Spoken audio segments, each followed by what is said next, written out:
Okay, well, welcome to episode 4. Today we've got Jared Tasto, Jason Ball. Jared's in parts, and Jason's our parts manager. We've got my dad, Bob Lindeman.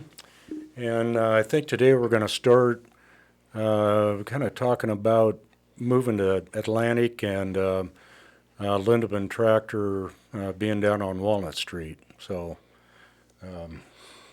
All right. Well, the year of 1944 was a kind of a pivotal year with Dad and this business, because at that time he had sold about 75 Ford tractors on the farm, and we were 3.5 miles off of a paved road, and no service or whatever. And so the companies told Dad that he needed to move his business to a town. Well, he was on the fence as whether to expand his farming or maybe go somewhere else and buy a farm, or to continue with the business. And I was a kid in a senior year that fall of '44, and I wanted him to buy a farm because I was the only son, and I wanted a farm, but he and we that year had farmed some extra ground, so we were pretty busy doing all that, and I missed quite a bit of high school because I was trying to help with all that. But Dad decided to go to Atlantic and look for a building, and so he found this building. It was 50 foot wide and about 100 foot deep, and right on Main Street. And that's where all the tractor dealers, which included about 5 in the town of various makes at that time, they were all downtown. And so he rented this building, and there was no room for any trade-ins or anything like that, because there was no room outside to display them. However, at that time, the demand had grown. The war was coming to a close, and there had been limited production, so there was a pent-up demand for tractors. And so at that time, he had a list of about 100 names that would buy a tractor if they could get it right away. And so he moved to this building and paid $75 a month for it. And so I finished high school, and my 2 brother-in-laws and I both went to a service school in Des Moines for about a 3-day deal to learn about servicing the complete tractor.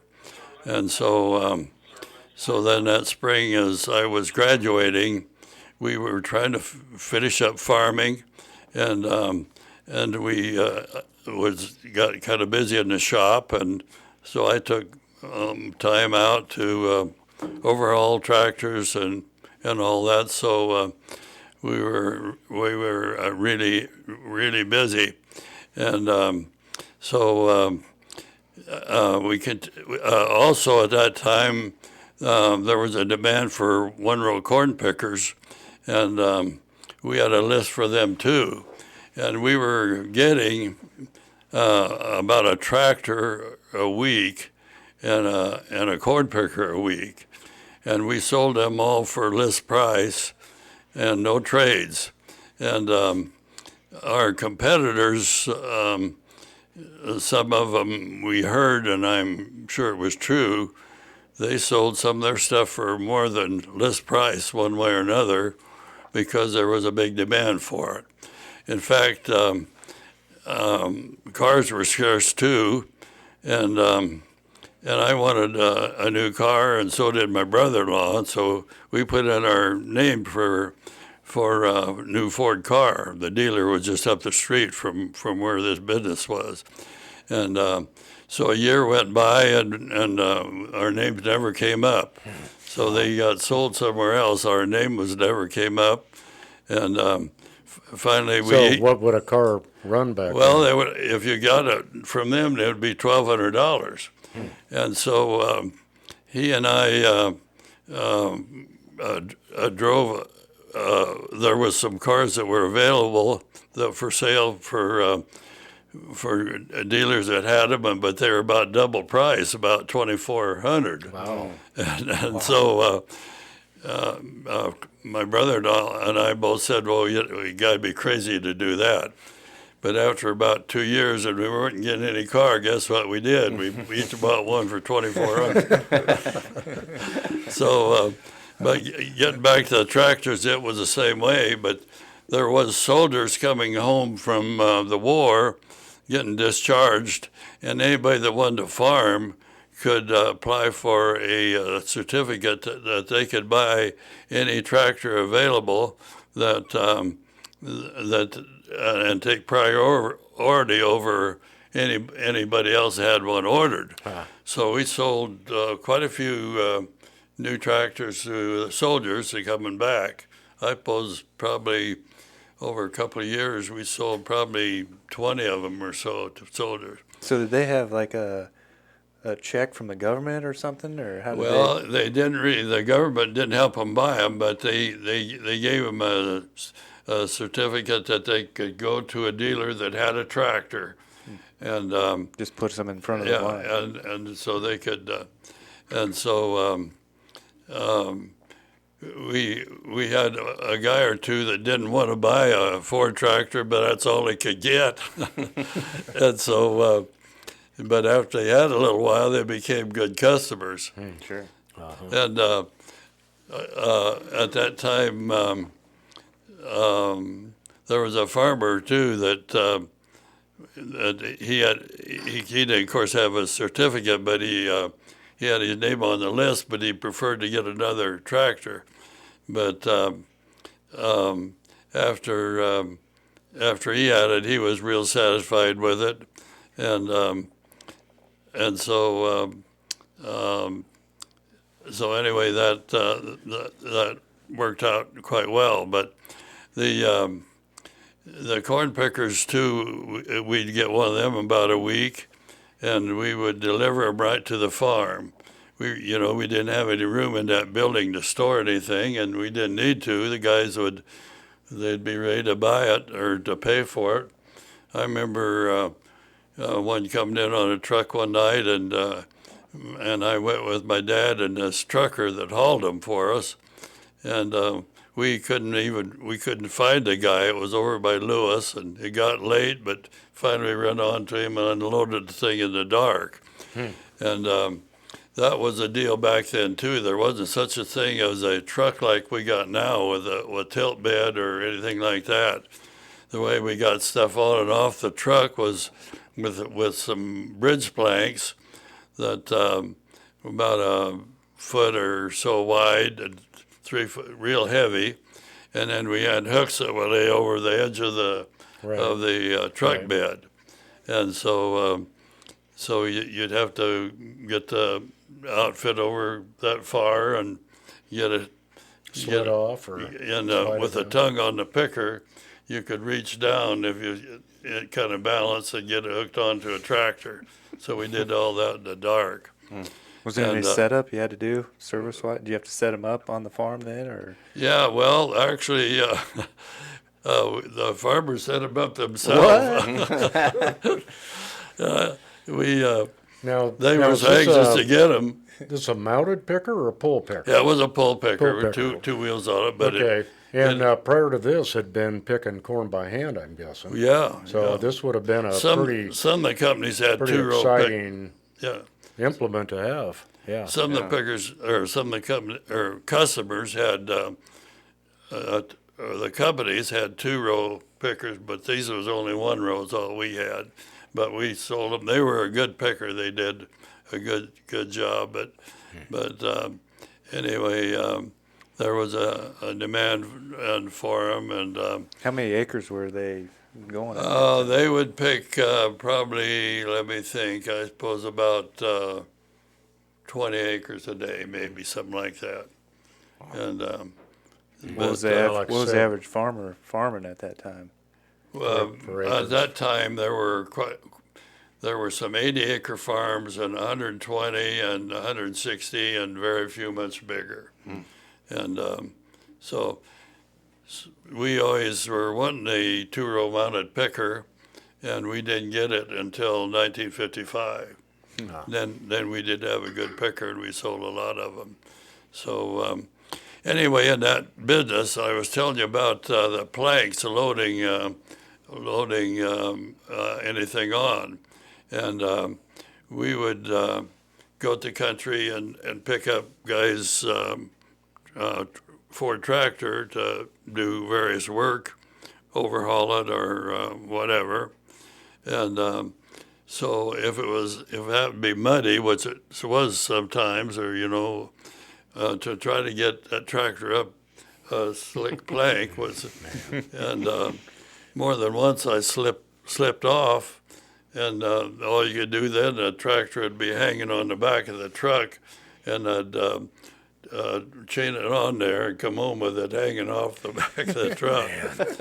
And but one time, when we get in, we drive the whole outfit in the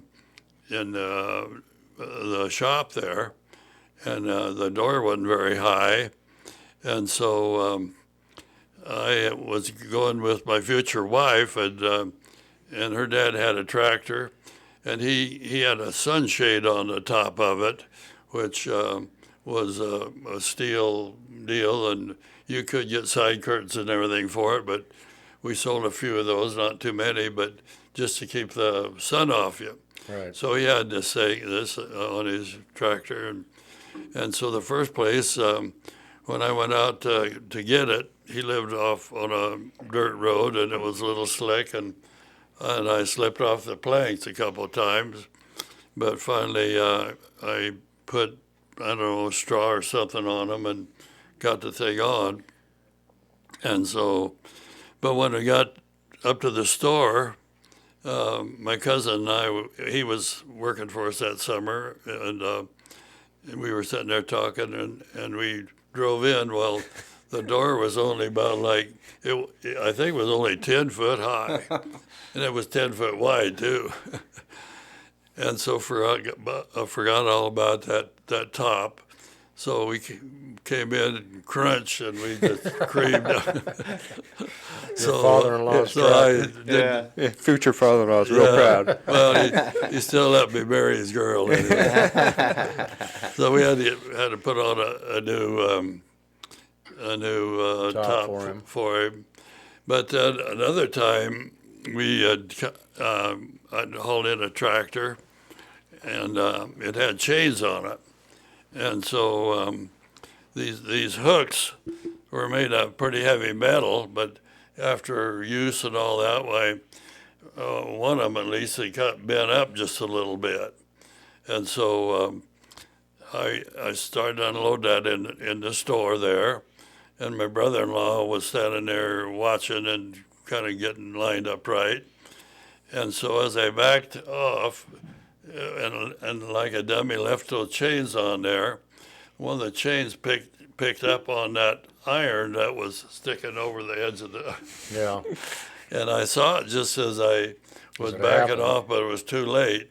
And when the tractor came up and pulled on that thing, it pulled that plank off of the truck.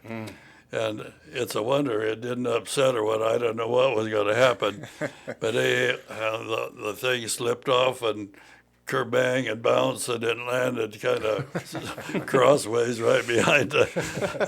And I looked at my brother-in-law. He'd run clear on the other side of the store, and he jumped up on some stuff.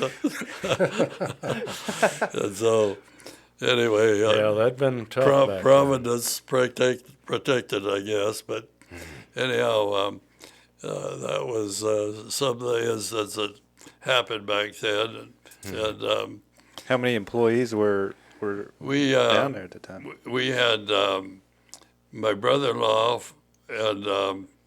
and my dad and his brother part-time, which kind of took care of parts mostly up front, and my cousin that one summer, and my cousin and I worked in the shop, and Claire had done did the selling pretty much, but when we started and started to trade, we had my brother had traded for a nice 9-end tractor, and it was in the shop there, and I was busy working in the shop, which was just all in the same room there, and so a guy come in and everybody else was gone, and so he was asking about that used tractor, and so I go over and talk to him and tell him about it, and so he wanted to know what we wanted for it. I told him, well, $800, which would have given us a pretty good deal. And so he did talk, to finally he left, didn't say a whole lot. Well, we were open on Saturday nights, and that was midweek when that happened, but we were open on Saturday nights till 10 o'clock. Whoa. In fact, our day began at 8 in the morning on Monday till 6, and through Saturday till 10:30 or till 10 o'clock on Saturday night. Wow. And we didn't have coffee breaks either. And I think I got $20 a week, and our labor rate was $1 an hour. All right, well, coming back to this guy on this used tractor. He came in on Saturday night, says, and I was up front, saw him coming, so he come over, he says, still got that tractor? I said, yeah. Well, let's look at it again. So he goes back, he turned on the lights, go back here and look it over.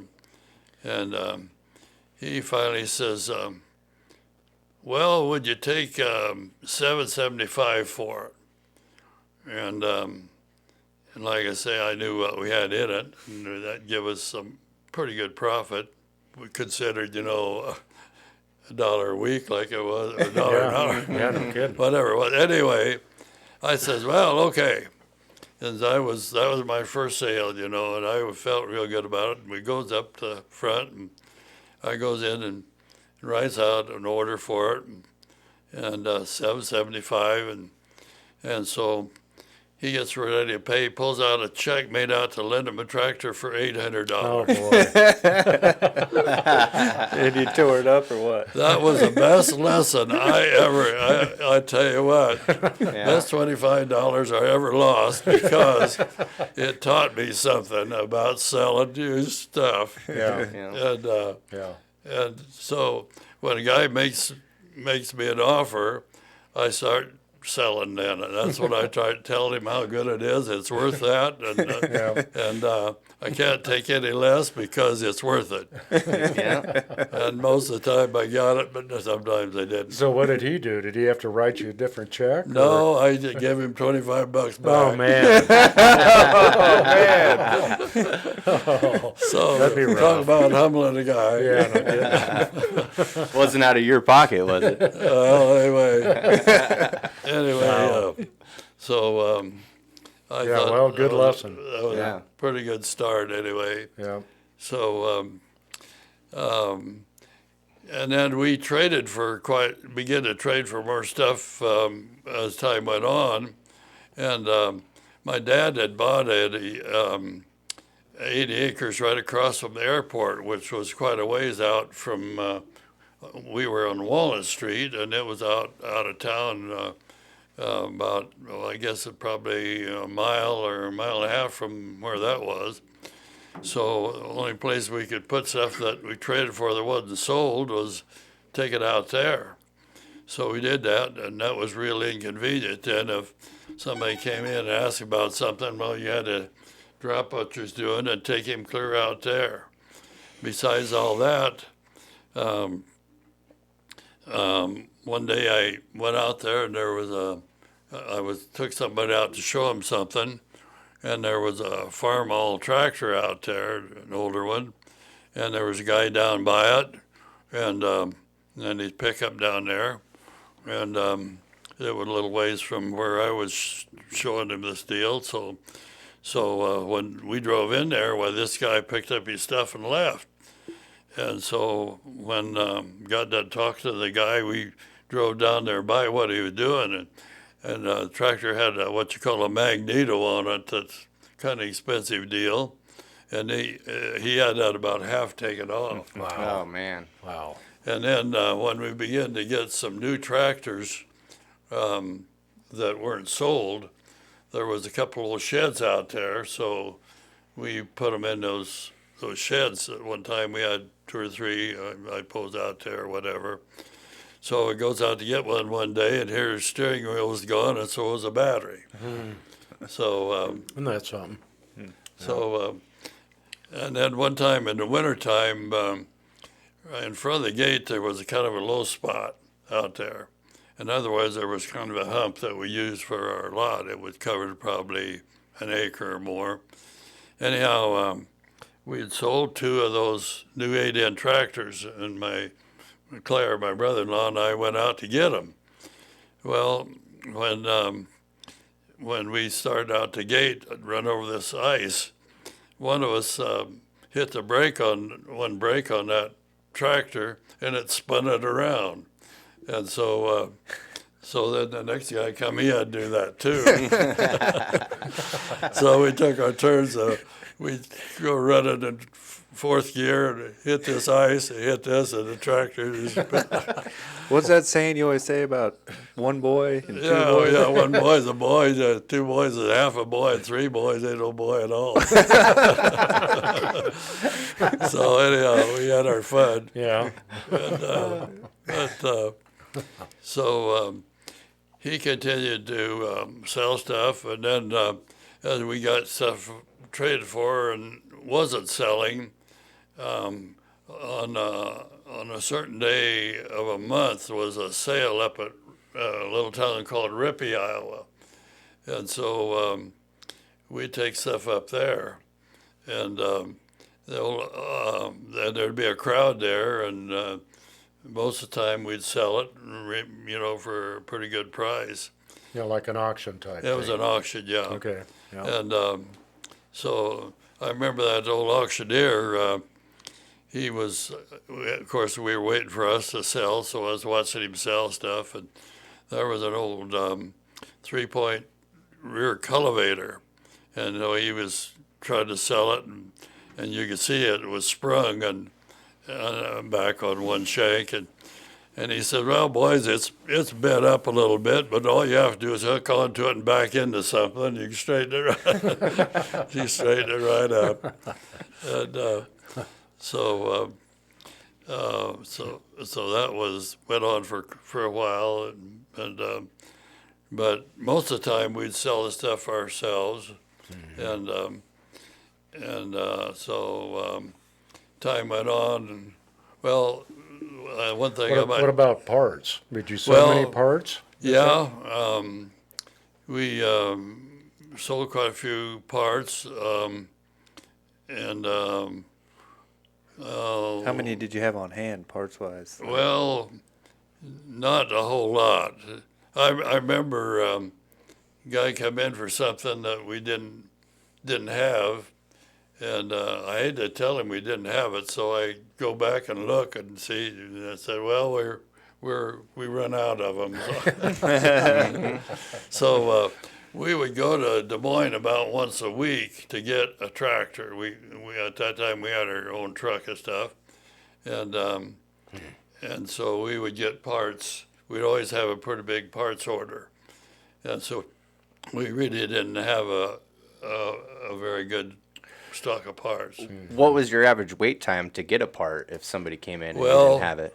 They at our distributor where we got the tractors, they had a pretty good stock of parts, and so, like I say, we'd pick them up every week. Otherwise, if we ordered them, we would have them sent out on the bus, and if they had it, we could get it. If we called in one day, they'd have it on the bus depot the next day. Oh, that's pretty good. Yeah. So that worked out pretty good. Yeah, right.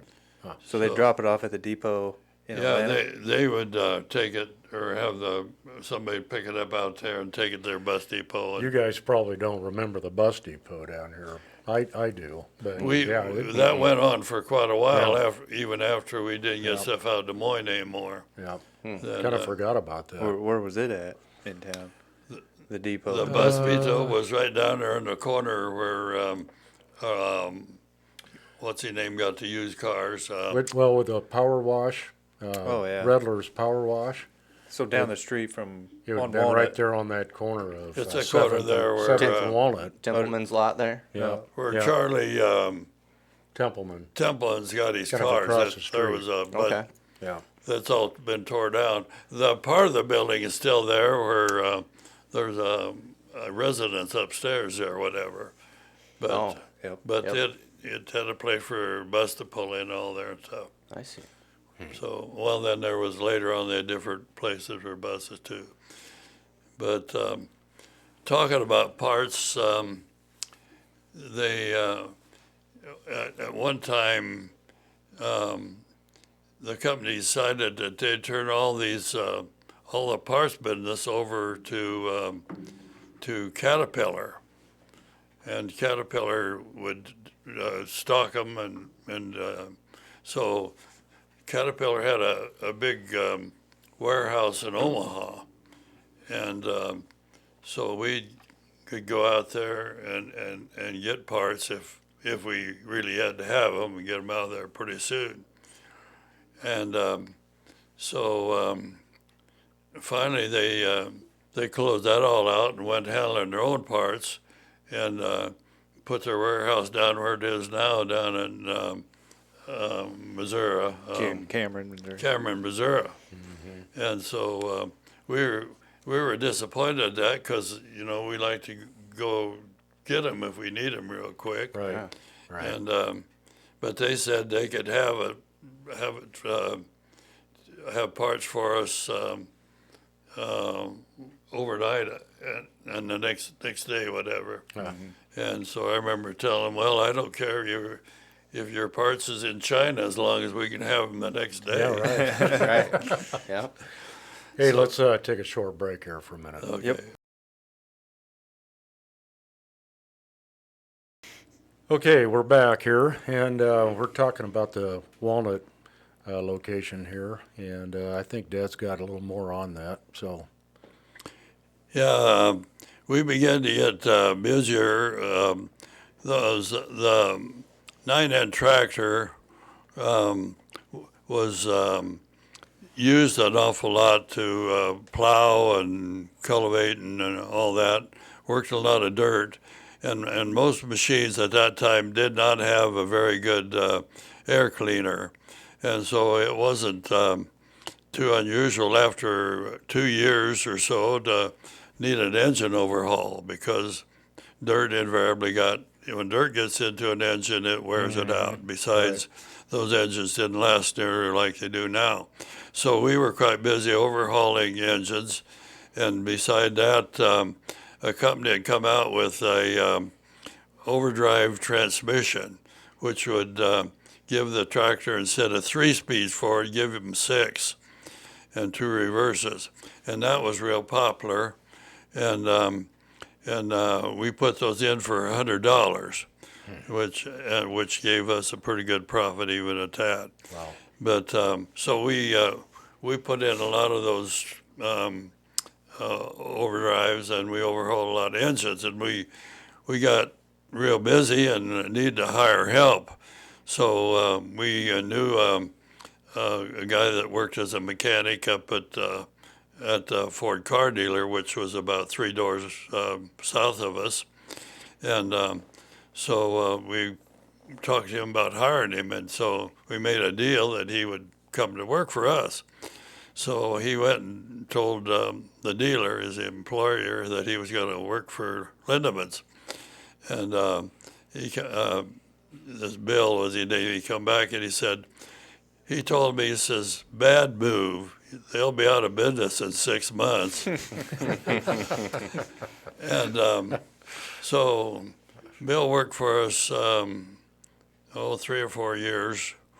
And then we were busier yet, and in the spring of 1948, we hired a young guy that was a good worker, and he, I suppose he was about 20 years old or so. He was about my age at that time, and he had a new Harley Davidson 75 motorcycle, and he drove it or rode it to work, and he would take it around even in, I don't know, the shows and what, and kind of show off with the thing, whatever.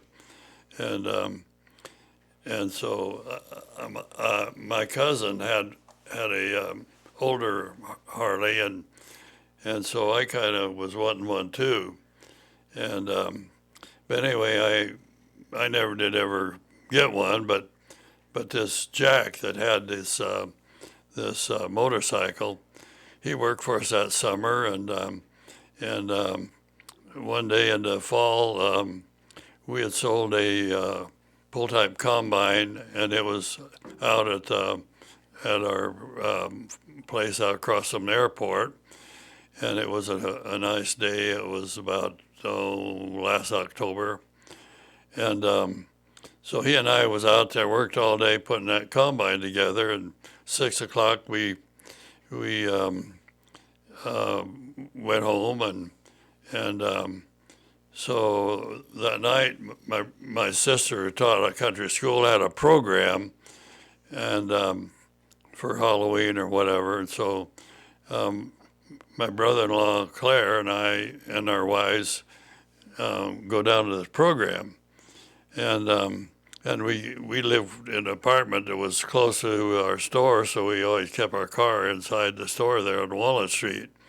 And we lived up in an apartment just a block and a half south. And so when the program was over, we got over and drove our cars in there. And so when we come out to the store, why, here was a guy that we knew, a friend, whatever. And he says, Jack got killed tonight. And he said, what? And he says, yeah, but Jack was coming to town with his motorcycle, and out right now, or right out where you turn to the dump on 71. Yeah, the landfill out there. Landfill. He was coming up that hill, and he was meeting a lady in a car that just as he got there, she made a left turn. Pulled right out in front of him. Pulled in, and he smashed right into that car. And at that time, all the cars that were popular, about everybody had a big old sunshade in front of the windshield. Like a sun visor. It was about a foot deep, and that was a popular thing. Well, of course, he went right into that sun shield, among other things. And I'm telling you guys, I never saw a guy in a coffin any more broken up than he was. Wow. And what a shock. Yeah. And so anyway, So that kind of ended you wanting a motorcycle, I'm guessing. absolutely. I haven't got time for a motorcycle anymore. You can ride them all you want to, but you won't get me on. If I'm riding one, I think over every hill is going to be the last of it. Yeah. So Well, I don't know how much longer, or how long we gone Yeah, here. that was another. Really? Yeah. All right. Well, why don't we wrap it up for today? Sounds Yeah. good. Okay, save something for next time. Yeah. So. Okay, let's All call right. it good.